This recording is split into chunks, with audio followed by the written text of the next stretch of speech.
आज होता लेझरचा first day. क्लिनिकमध्ये पोहोचलो पण लास्ट टाइमच्या स्टिचेसच्या ऑपरेशन नंतर ईशान्वीला खूप प्रॉब्लेम झाला होता. आज तर त्या वूंडमधून जास्त स्मेल येऊ लागला. ड्रेसिंग तर रोजचीच असायची पण इशूची ड्रेसिंग जेव्हा जेव्हा ओपन व्हायची माझा जीव खालीवर असायचा. ड्रेसिंग ओपन झाली आणि त्यावेळी सरांचं expression literally oh my God असे होते आणि त्यांचं पहिले सेंटेन्स होतं, ईशान्वी बाळ खरंच स्ट्रॉंग आहे.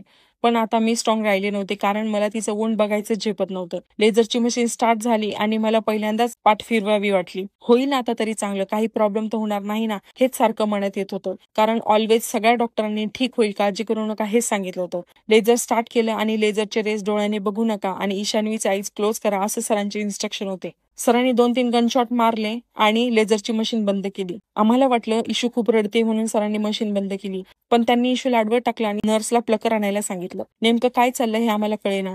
ईशान्वीच्या वूंडमध्ये जे स्टिचेस तुटले होते त्यांचा थ्रेड काळा पडला होता आणि लेझर जेव्हा त्यावर लागत होता तो थ्रेड बर्न होत होता. थ्रेड ओढताना ईशान्वी प्रचंड रडली आणि त्यातून खूप ब्लडही गेलं. सगळा थ्रेड क्लिअर करून पुन्हा लेझरची प्रोसिजर सुरू झाली. 1 मिनिटमध्ये लेझरची ट्रीटमेंट एंड झाली.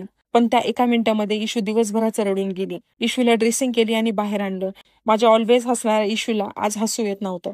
सरांनी वूंड लवकर हील होण्यासाठी अँटीबायोटिक दिले आणि नेक्स्ट डे घरीच ड्रेसिंग करा असे सांगितले. तर असा गेला लेझरचा फर्स्ट डे.